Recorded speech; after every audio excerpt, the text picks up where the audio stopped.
Basic classes. तो भाई क्या है अकाउंटिंग कन्वेंशंस, यही इस वीडियो में हम जानेंगे। इसके पहले भी हम लोगों ने चैप्टर नंबर 3 के बारे में बहुत सारे वीडियो अपलोड कर रखे हैं। Accounting principle, accounting assumption, accounting concept के बारे में ऑलमोस्ट आपको मैंने सारे आइडियाज दे दिए हैं। बच गया है तो सिर्फ अकाउंटिंग कन्वेंशन, और कन्वेंशन खत्म करने के बाद में चैप्टर नंबर 3 ऑलमोस्ट आपका खत्म हो जाने वाला है। नेक्स्ट चैप्टर जिसे हम कहते हैं base and process of accounting, हम उसकी तरफ मूव करेंगे। तो अब क्वेश्चन ये है कि भाई अकाउंटिंग कन्वेंशन में कन्वेंशन क्या होता है। तो पहले कन्वेंशन का मतलब जान लेते हैं।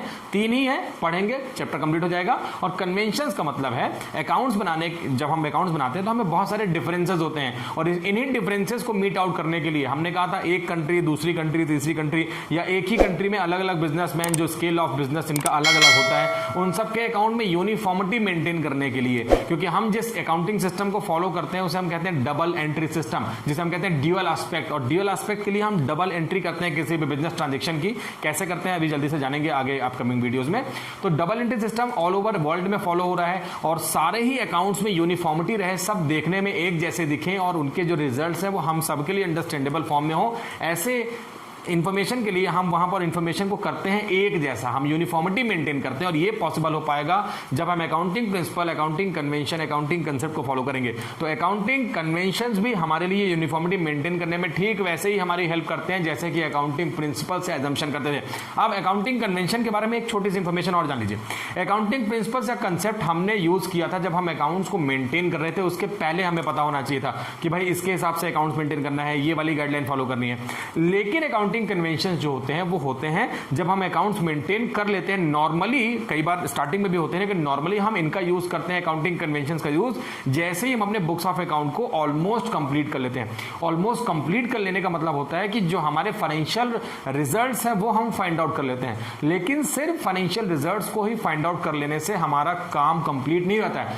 बहुत सारी अदर इंफॉर्मेशन होती है जिसे हमें रिकॉर्ड करना होता है, और उन्हीं को रिकॉर्ड कैसे करना है, कैसे उनका वहां पर प्रेजेंटेशन देना है, यही हम जानेंगे अकाउंटिंग कन्वेंशन में। तो 3 है, स्टार्ट करते हैं। पहला लिखा हुआ है कन्वेंशंस ऑफ फुल डिस्क्लोजर। मामला बहुत क्लियर है, आपको भी पता है फुल डिस्क्लोजर मतलब कंप्लीट डिस्क्लोज करना है जो भी आपके बिजनेस में वहां पर ट्रांजैक्शन हो रही है, जो भी बिजनेस की इंफॉर्मेशन है, जो भी बिजनेस में डीलिंग हो रही है, सबके बारे में कंप्लीट डिस्क्लोजर होना चाहिए। कुछ भी वहां पर हिडन फैक्ट नहीं होना चाहिए। अभी कंप्लीट डिस्क्लोजर का मतलब एक इंपॉर्टेंट टर्म पहले आपको जान लेना चाहिए, उसके बाद मैं बुकिश लैंग्वेज में और टेक्निकल लैंग्वेज में वहां चलूंगा। यहां पर फुल डिस्क्लोजर का मतलब ये बिल्कुल भी नहीं है आपके बिजनेस की जो ट्रेड प्रैक्टिसेस के सीक्रेट हैं, जो आपकी बिजनेस की स्ट्रेटेजी है, जो आपने प्लान बनाया है, वो आप डिस्क्लोज कर दें। बिल्कुल नहीं, आपको वो सारे प्लान पॉलिसीज को डिस्क्लोज नहीं करना है, क्योंकि अगर आप गलती से उसे डिस्क्लोज कर देते हैं और वो बात पहुंच जाती है कॉम्पिटिटर तक, तो कॉम्पिटिटर आपसे एडवांटेज ले सकता है, आपसे पहले वो उस पर्टिकुलर इंफॉर्मेशन की एडवांटेज ले सकता है।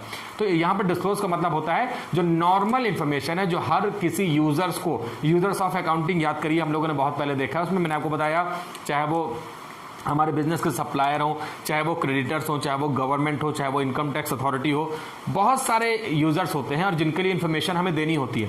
अब इन्फॉर्मेशन उनके लिए रेलेवेंट कब होगी? जब इन्फॉर्मेशन कंप्लीट होगी। इन्फॉर्मेशन कंप्लीट कैसे मानी जाएगी? जब हम उस इन्फॉर्मेशन में फुल डिस्क्लोज करेंगे बिजनेस की सारी एक्टिविटीज के बारे में। तो बहुत ईजी है, और ये है फुल डिस्क्लोजर कन्वेंशन। लिखा हुआ है टेक्निकल टर्म में, देखते हैं, all the significant information related to the economic affairs. अब ये इंपॉर्टेंट टर्म है, आपको जो यहां पर इंफॉर्मेशन देनी है उसका रिलेशन इकोनॉमिक मतलब कि मनी से रिलेटेड टर्म में होना चाहिए। हमने इसके पहले भी बहुत बार देखा है कि बिजनेस में हम सिर्फ उन्हीं बिजनेस ट्रांजैक्शन को ही बिजनेस का पार्ट बनाते हैं जिनका हम मनी मेजरमेंट कर सकते हैं, मतलब जिनका हम इकोनॉमिकल इवैल्यूएशन पॉसिबल कर पाते हैं। हम लोगों ने यह भी देखा प्रीवियस वीडियोस में कि इंफॉर्मेशन बहुत ज्यादा काम की थी, लेकिन उसका इकोनॉमिक वैल्यूएशन मतलब कि मॉनेटरी वैल्यूएशन पॉसिबल नहीं था, उसे हम अपने बुक्स ऑफ अकाउंट का पार्ट नहीं बना देते। तो इंफॉर्मेशन जो लिखा हुआ है, all the significant information related to economic affair should be disclosed, हमें वो सारी इंफॉर्मेशन डिस्क्लोज्ड करनी है, कुछ भी हिडन नहीं होना चाहिए। ये ट्रांजैक्शन कहाँ से आई? इकोनॉमिक ट्रांजैक्शन है, उसका अमाउंट बहुत बड़ा है या बहुत छोटा अमाउंट है, लेकिन उसका सोर्स कहाँ से है वो इंफॉर्मेशन हमें डिस्क्लोज करना होगा, हमें वहां पर उसे शो करना होगा।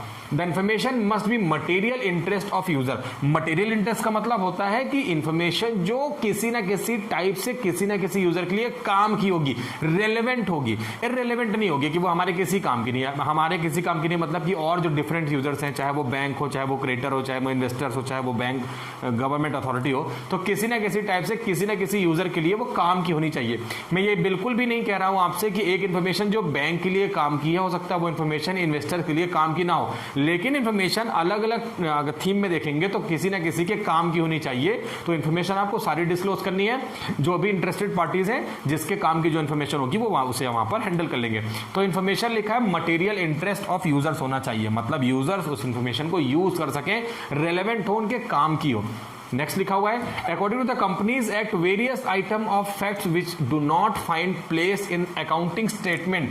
अब इंपॉर्टेंट लाइन लिखिए, क्योंकि अभी आप टेक्निकल टर्म, मैंने आपसे पहले भी कहा है कि आप 11th कॉमर्स में है, टेक्निकल टर्म कई बार आपको समझ में नहीं आते हैं। यहां पर लिखा हुआ है अकॉर्डिंग टू कंपनीज एक्ट। अब भैया कंपनीज एक्ट क्या है, पहले तो हमें यही नहीं पता है, तो जान लीजिए। हम लोगों ने बिजनेस सीरीज में फॉर्म्स ऑफ बिजनेस ऑर्गेनाइजेशन पढ़ा था, उसमें जो 5 नंबर का फॉर्म्स ऑफ बिजनेस ऑर्गेनाइजेशन जिसे हम कंपनी कहते हैं, जब कंपनी अकाउंट बनाती है तो वहां पर कुछ गाइडलाइन जो नॉर्मल अकाउंटिंग प्रोसेस होता है उससे कुछ हटके होती हैं। होता डबल एंट्री सिस्टम ही है वहां पर भी, लेकिन जो अकाउंटिंग होती है वो हम उसके लिए बहुत सारे रूल्स रेगुलेशन होते हैं। तो कंपनीज के अकॉर्डिंग जब हम किसी कंपनी का अकाउंट मेंटेन करते हैं तो नॉर्मली हम बड़े बड़े कंपनीज में, बड़े बड़े ऑर्गेनाइजेशन में ही अकाउंटिंग कंसेप्ट, अकाउंटिंग प्रिंसिपल्स को फॉलो करते हैं। और जब हम किसी कंपनी का अकाउंट मेंटेन करते हैं तो बहुत सारे आइटम ऐसे होते हैं जो है तो इंपॉर्टेंट बिजनेस के लिए, लेकिन उन्हें अकाउंटिंग स्टेटमेंट में जगह नहीं मिल पाती है। क्यों नहीं मिल पाती है? जब कंपनी अकाउंट पढ़ेंगे तब आप ज्यादा से जानेंगे। अगर मैं आपको बता भी देता हूं तो शायद आपको समझ में नहीं आएगा। तो बेसिक ऊपर समझना है आपको कि बहुत सारी इंफॉर्मेशन है जो है तो बहुत काम की, लेकिन हमारे बुक्स ऑफ अकाउंट का पार्ट नहीं बन सकती। ऐसे में हमें क्या करना है, हमें उन्हें डिस्क्लोज करना है। वो भले हमारे मॉनेटरी टर्म में नहीं है, भले उसका अकाउंटिंग वैल्यूएशन नहीं है, लेकिन उसे हमें मेंशन करना है। और वो मेंशन करना है हमें जैसे ही हम अकाउंट्स बना लेते हैं उसके बाद, जिसे हम नोट्स टू अकाउंट कहते हैं, जिसे हम फुट नोट कहते हैं। मैंने आपसे थोड़ा देर पहले भी कहा कि इंफॉर्मेशन और भी बहुत सारी होती है जो फाइनेंशियल रिजल्ट्स आने के बाद होती हैं। तो सारी ही इंफॉर्मेशन को डिस्क्लोज करना है। और कंपनी के केस में लिखा हुआ है कि इंफॉर्मेशन जो हमारे बिजनेस के लिए इंपॉर्टेंट है, fact which does not find the place in the accounting statement और also in foot note shown in foot notes on accounts. तो हमें अकाउंट्स में मेंटेन करना है कंपनी के केस में इंफॉर्मेशन जो हमारे काम की है उसे फुटनोट में दिखाना है। कौन कौन सी हो सकती है वो देखते हैं। पहला लिखा हुआ है कंटिजेंट लायबिलिटी। सेपरेट वीडियो की मैंने आपको एक पॉइंट में बताया है कि कंटिजेंट लायबिलिटी क्या होता है। लायबिलिटी वो जो अभी एट प्रेजेंट हमारे बिजनेस की लायबिलिटी नहीं बनी है, लेकिन चांसेस हैं इस बात के कि फ्यूचर में वो लायबिलिटी बन सकती है। जैसे कोई केस चल रहा है कोर्ट में, अब कोई वो जो कोर्ट का फैसला है वो मेरे फेवर में भी, मतलब कि बिजनेस के फेवर में भी आ सकता है और बिजनेस के अगेंस्ट में भी आ सकता है। अगर बिजनेस के फेवर में आ गया तो वो लायबिलिटी नहीं रहेगी, लेकिन अगर बिजनेस के अगेंस्ट में आता तो वो लायबिलिटी बनेगी। इस बात के चांसेस हैं। अभी मैंने आपसे कहा क्या कि इसका अकाउंटिंग वैल्यूएशन पॉसिबल नहीं है क्योंकि फ्यूचर में होगा जब डिसीजन कोर्ट से आ जाएगा, लेकिन बिजनेस की इंफॉर्मेशन है जिसको देखकर ही कोई हमसे डील करेगा। ऐसे केस में ये हमारे बिजनेस के लिए इंफॉर्मेशन है जिसे हमें डिस्क्लोज करना बहुत ज्यादा जरूरी है। तो ऐसे केस में कंटिजेंट लायबिलिटी का जो एक्सपेक्टेड अमाउंट होगा, जो केस फाइंड आउट करेगी, जो फाइनलाइज करेगी, उसके आसपास का फिगर आपको मेंशन करना और बताना है कि ये कंटिजेंट लायबिलिटी इस पर्टिकुलर केस से रिलेटेड है। इसके अलावा अगर आप देखेंगे तो valuation of method of valuation of stock, हमारे पास में क्लोजिंग ओपनिंग स्टॉक उठा था जिसे हम इन्वेंट्री भी कहते थे, ये भी मैंने आपको बेसिक अकाउंटिंग टर्म में बताया है। तो वहां पर हम लोगों ने देखा था कि जो स्टॉक अनसोल्ड रह जाता है, laying unsold the item goods which laying unsold, जो बिकने से रह जाता है उसे हम स्टॉक कहते हैं at the end of accounting year. अब उस अकाउंटिंग ईयर के लास्ट में जो स्टॉक बच गया है उसको वैल्यूएट करना है, उसका वैल्यूएशन करना है और बुक्स ऑफ अकाउंट में लिखना है। अब वैल्यूएशन ऑफ क्लोजिंग स्टॉक के लिए हमारे पास में बहुत सारी मेथड होती हैं। एक होती है लीफो, एक होती है फीफो। लीफो मतलब होता है last in first out, FIFO मतलब होती है फर्स्ट इन फर्स्ट आउट, एक होती है हीफो हाईएस्ट इन फर्स्ट आउट। अभी आपको टेक्निकल वे में बिल्कुल भी समझ में नहीं आएगा, बेसिक जानना है आपको। तो बहुत सारी वैल्यूएशन की मेथड है और उसमें से कौन सी मेथड हमने अपने अकाउंट्स के लिए यूज की है, हो सकता है कोई दूसरा बिजनेसमैन दूसरी मेथड यूज करता हो क्योंकि उसके बिजनेस के अकॉर्डिंग वो वहां पर उसका मेथड सूट करता हो। तो बिजनेस में जो मेथड आपके बिजनेस के साथ सूट करती है आपको उसको लिखना है और वही मेथड आपको डिस्क्लोज कर देनी है नोट्स टू अकाउंट में, फुट नोट में। बस इतना ही करना है। आपने अकाउंट्स बना लिए, आपने मेथड को वैल्यूएशन ऑफ क्लोजिंग स्टॉक में इंप्लीमेंट भी कर लिया है। अब आपने मेथड कौन सी यूज की है सिंपली आपको उसको बता देना है। इसके अलावा अगर आप देखेंगे तो डिप्रिसिएशन की मेथड ऑफ डिप्रिसिएशन, मैंने कहा था डिप्रिसिएशन का मतलब होता है जब हमारे बिजनेस की फिक्स्ड एसेट्स की वैल्यू डिक्रीज होती है। Decrease in value of fixed assets is called depreciation. अब डिप्रिसिएशन को निकालने की भी बहुत सारी मेथड होती हैं, उनमें से कौन सी मेथड हमने अपने बिजनेस के नेचर के हिसाब से वहां पर फिक्स की है, ये आपको मेथड ऑफ डिप्रिसिएशन भी नोट्स टू अकाउंट में डिस्क्लोज कर देना है। तो बिजनेस की इंफॉर्मेशन जो बिजनेस के अलावा बिजनेस के प्रोपराइटर और अलग अलग पार्टीज के लिए वहां पर रिलेवेंट है, जिसको जानकर वो और नए नए डेटा तैयार करते हैं, इंटरप्रेट करते हैं, कम्युनिकेट करते हैं, फ्यूचर के लिए डिसीजन लेते हैं। इंफॉर्मेशन रेलेवेंट होनी चाहिए और इंफॉर्मेशन बिजनेस में पूरी डिस्क्लोज करनी चाहिए। यही कहता है हमारा फर्स्ट नंबर का अकाउंटिंग कन्वेंशन, जिसे हम कहते हैं convention of full disclosure. Almost आपको मैंने बता दिया, यहां पर आपको समझ में आ गया होगा। तो चलिए सेकंड कन्वेंशन की बात करते हैं। अगर हम सेकंड कन्वेंशन देखते हैं तो लिखा हुआ है कन्वेंशन ऑफ मटेरियलिटी। अब मटेरियलिटी का क्या मतलब होता है, पहले ये जानना जरूरी है। सिंपल एग्जांपल, ये कैलकुलेटर जो बना हुआ है, इस कैलकुलेटर को बनने में बहुत सारा मटेरियल लगा है। बहुत सारा मटेरियल लगने के बाद में इस कैलकुलेटर का शेप आ जाता है, इसे हम इस कैलकुलेटर के नाम से जानते हैं। ठीक ऐसे ही हमारे बुक्स ऑफ अकाउंट बनने के लिए भी हमें बहुत सारी इंफॉर्मेशन चाहिए होती है, जिस इंफॉर्मेशन के बेसिस पे हम अपने अकाउंट्स को बनाते हैं, उसको ऑथेंटिक करते हैं, उसको ऑथेंटिसिटी प्रोवाइड करते हैं, रिलायबल बनाते हैं, बहुत सारी इंफॉर्मेशन।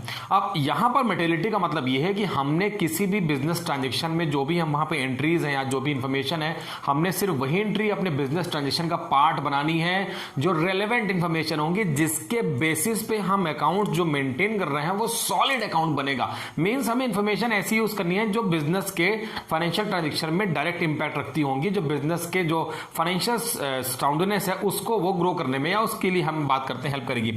यहां पर एक डेफिनेशन लिखी है, उसको पहले पढ़ लेते हैं और उस डेफिनेशन के बाद में आपको और इजी टर्म में बताऊंगा। तो डेफिनेशन यहां पर हमने जो लिखी है वो है according to American accounting association. अगर आप देखेंगे तो अमेरिकन अकाउंटिंग एसोसिएशन, जिसे हम AAA कहते हैं, उसके अकॉर्डिंग। इसके पहले अगर आप मुझसे पूछे कि सर हम तो पढ़ रहे हैं इंडियन अकाउंटिंग, फिर हम अमेरिकन अकाउंटिंग एसोसिएशन की बात क्यों करते हैं, मैंने आपको बहुत पहले बताया था कि हम जो सिस्टम पढ़ते हैं उसे हम कहते हैं double entry system. Dual aspect होता है ईच एंड एवरी ट्रांजेक्शन का। हम जो भी ट्रांजेक्शन करेंगे उसके 2 एस्पेक्ट्स होते हैं। बहुत जल्दी न्यूमेरिकल क्वेश्चन की तरफ मूव करेंगे, आपको ये कंसेप्ट और क्लियर होगा।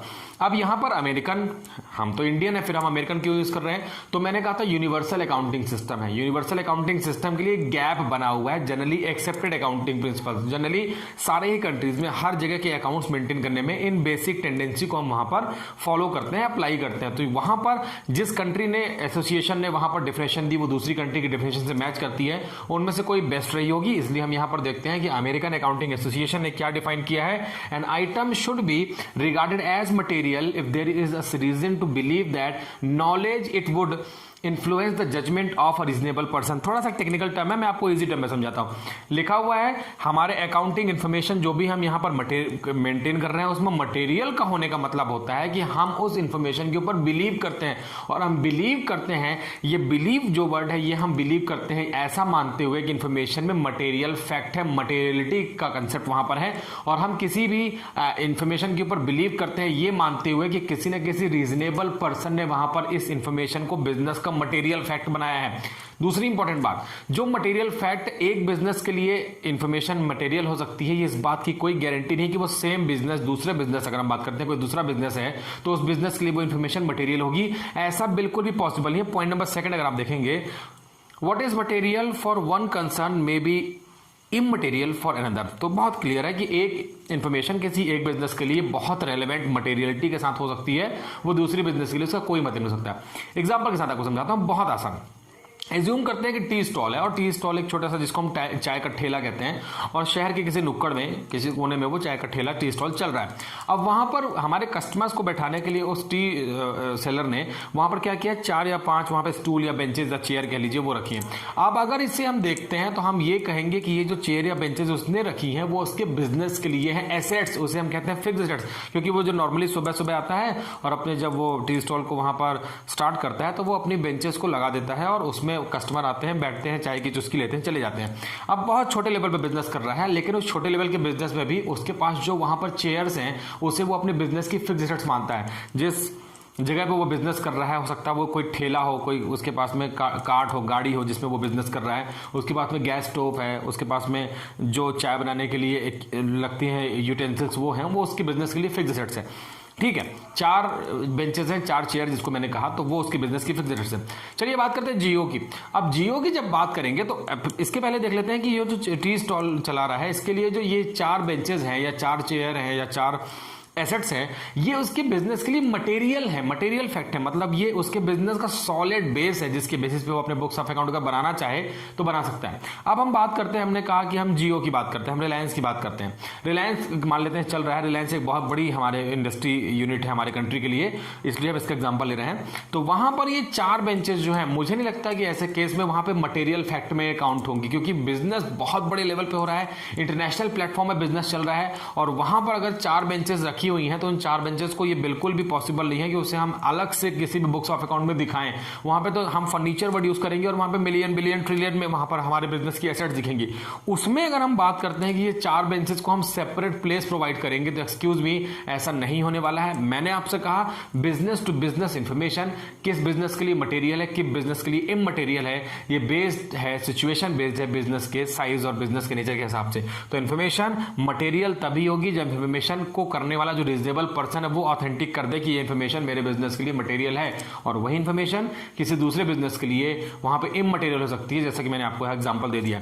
तो बहुत क्लियर है कि हमें जो भी अकाउंट्स मेंटेन करने हैं उसमें इस बात का पूरा ध्यान रखना है ताकि आपका अकाउंट जो है true and fair accounting position वहां पे दे सके। डिफरेंट जो यूजर्स ऑफ अकाउंटिंग है, हमने प्रीवियस पॉइंट में देखा, गवर्नमेंट हो सकती है, टैक्स डिपार्टमेंट हो सकता है, हमारे इन्वेस्टर्स, हमारे क्रिएटर्स हो सकते हैं, तो इन सब के लिए इन्फॉर्मेशन रेलेवेंट होगी और वो हमारे ऊपर ज्यादा फेथ कर पाएंगे अगर हम इन्फॉर्मेशन में मटेरियल फैक्ट का ध्यान रखते हैं। तो चलिए पॉइंट नंबर 2 हो गया। अब पॉइंट नंबर 3 जो है कन्वेंशन, उसको देखते हैं। तो चलिए अब चलते हैं पॉइंट नंबर 3 की तरफ। और 3rd नंबर का जो हमारा कन्वेंशन है उसे हम कहते हैं कन्वेंशन ऑफ कंजर्वेटिज्म, या उसे हम प्रूडेंस भी कहते हैं। अब प्रूडेंस या कंजर्वेटिज्म का मतलब क्या होता है पहले ये जान लेते हैं, फिर टेक्निकल की तरफ चलेंगे। कंजर्वेटिज्म या प्रूडेंस का मतलब होता है अकाउंट्स जो आप मेंटेन कर रहे हैं, क्योंकि जिसके लिए हम यहाँ पर पॉलिसी या एजम्पशन या कंसेप्ट पढ़ रहे हैं, कन्वेंशन पढ़ रहे हैं, वो हम पढ़ रहे हैं कि हम जो अकाउंट्स मेंटेन करते हैं उसके लिए। अब अकाउंट्स हम तो अपने करंट ईयर का बना रहे हैं, हमारा जो अकाउंटिंग ईयर है उसमें करंट ईयर के अकाउंट्स हम डेटा एनालिसिस कर रहे हैं, डेटा तैयार कर रहे हैं, और उसमें हमने देख लिया कि इन्फॉर्मेशन हमारे पास में डिस्क्लोजर होनी चाहिए, फुल डिस्क्लोजर, मटेरियल फैक्ट होने चाहिए वहां पर। और तीसरी इंपॉर्टेंट बात है कि हमें इन्फॉर्मेशन जो हम आज बना रहे हैं उस इन्फॉर्मेशन का यूज हम फ्यूचर को देखने के लिए भी कर सकें।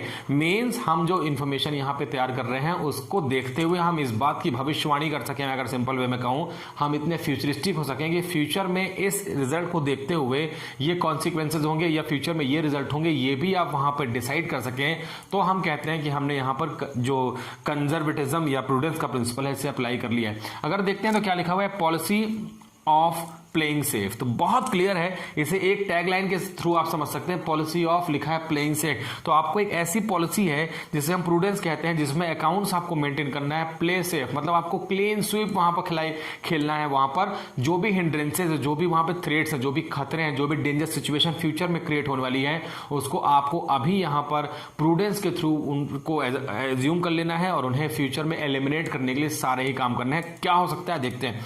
तो यहां लिखा हुआ है all the anticipated losses should be recorded. जितने भी एंटिसिपेटेड लॉसेस है, आपको लगता है कि फ्यूचर में ये लॉस हो सकता है, उसको आपको रिकॉर्ड करना है, इस करंट ईयर में रिकॉर्ड करना है। इसके अलावा and gain should be ignore, लेकिन आपको गेन नहीं लेना है, क्योंकि गेन होने से तो बिजनेस की प्रॉस्पेरिटी होगी। बिजनेस में शॉक या सरप्राइज तब होगा जब ऐसे लॉसेस जिसका हमने एंटिसिपेशन किया नहीं था। एंटिसिपेशन मतलब आपने पहले से उसके बारे में कोई वहां पर अंदाजा लगाया ही नहीं था और वो हो गया। लेकिन अगर आपने अंदाजा लगाया है और उसके लिए आपने पहले से कुछ ना कुछ वहां पर अरेंजमेंट्स किए हैं और वो लॉस हो जाएगा, तो उस लॉस से आप बचत कर सकते हैं। हम इंश्योरेंस पॉलिसी लेते हैं ना, हम बिजनेस में फायर इंश्योरेंस पॉलिसी इसीलिए लेते हैं कि बिजनेस में अचानक से अगर कभी आग लग जाए तो उस आग के लगने से बिजनेस में लॉस बाय फायर का अमाउंट बहुत बड़ा ना होने पाए। आपने करा लिया है इंश्योरेंस, अब आप बिल्कुल टेंशन फ्री हैं कि भाई आग लग भी जाएगी तो इंश्योरेंस कंपनी आपका वहां पर लॉस की भरपाई करेगी। इसे हम कहते हैं प्रूडेंस, कि फ्यूचर में अगर ऐसा हो गया तो उसके कॉन्सिक्वेंसेस से हम बच सकते हैं। लेकिन लिखा हुआ है गेन शुड बी इग्नोर, हमें जो गेन होते हैं इसे इग्नोर करना है, क्योंकि गेन जो होते हैं वो बिजनेस के लिए प्रॉफिट होते हैं, बिजनेस के लिए वहां पर गेन जो है वो फेवरेबल कंडीशन में हो जाते हैं। हमें शॉक सरप्राइजेस से बचना है। तो प्रूडेंस प्रिंसिपल में हमें देखना है, प्रूडेंस जो कन्वेंशन है इसे हमें देखना है कि हमारे बिजनेस में जो लॉसेज हैं जिन्हें हम एंटिसिपेट कर सकते हैं फ्यूचर में, उनके लॉसेस को कम करने के लिए हमें उसका प्रोविजन आज करना है। तो हमने पॉलिसी जैसे कि मैंने आपसे कहा करा ली है।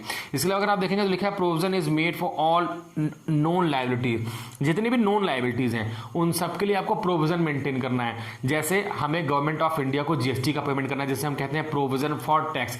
आपको टैक्स का पेमेंट करना ही करना है, तो टैक्स का पेमेंट करने के लिए आपने जो टैक्स का पेमेंट करना है उसके लिए आपने अभी से एक लायबिलिटी क्रिएट कर ली है, उस लायबिलिटी को हम कहते हैं प्रोविजन फॉर टैक्सेशन। इसके अलावा हमने पढ़ा था, जैसे कि हम यहाँ देख पा रहे हैं कि मेथड ऑफ डिप्रिसिएशन लिखा है, जैसे हमने मटेरियल में पढ़ा है। अभी प्रूडेंस में आपको पढ़ना है कि जो मटेरियल है यहाँ पर इंफॉर्मेशन हमारे लिए, वो हमारे लिए प्रूडेंस में कैसे कन्वर्ट हो सकती है, क्योंकि जो मेथड ऑफ डिप्रिसिएशन है उस मेथड से हम जब डिप्रिसिएशन लगाएंगे तो हमारे एसेट्स की वैल्यू कितनी डिक्रीज होगी, इसका प्रोविजन आपको कर लेना है। और इसी प्रोविजन को हम कहते हैं कि हमने वहां पर प्रूडेंस को फॉलो करते हुए जो भी हमारे एक्सपेक्टेड लॉसेज हैं या हमारे एक्सपेक्टेड वहां पर एक्सपेंडिचर हैं, आपने उसको रिकॉर्ड करना है और उसे हम कहते हैं प्रूडेंस। अगर एक पॉइंट और देखते हैं तो लिखा है adopt the most favourable method of recording transaction.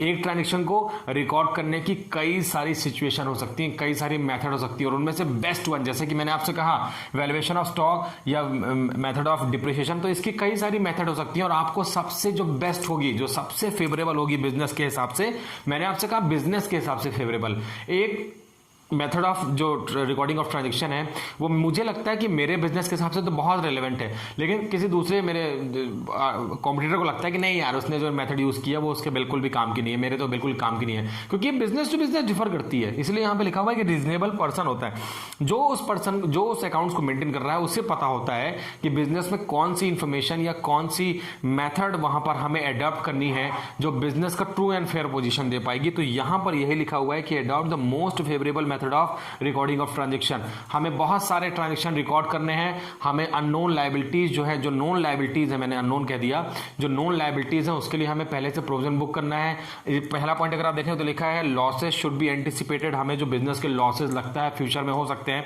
मैंने आपको बताया लॉसेस कौन से फॉर्म में हो सकते हैं, उन लॉसेस के लिए आपको पहले से प्रोविजन कर लेना है। और ये सारा काम अगर आप करते हैं तो डेफिनेटली आपके बिजनेस का जो पिक्चर है एंड रिजल्ट होने के बाद में बहुत शार्प वे में ट्रू एंड फेयर दिखाएगा।